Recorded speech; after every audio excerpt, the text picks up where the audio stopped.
والمرحلة التفسيرية، المرحلة التوظيفية. المرحلة دي بتبدأ من العصر اليوناني في وقت ظهور الفلسفة في عهد سقراط وفي عهد أرسطو.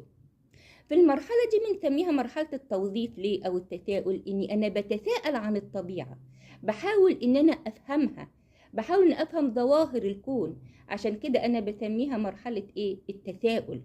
بحاول إن أنا أفسر هذه الظواهر.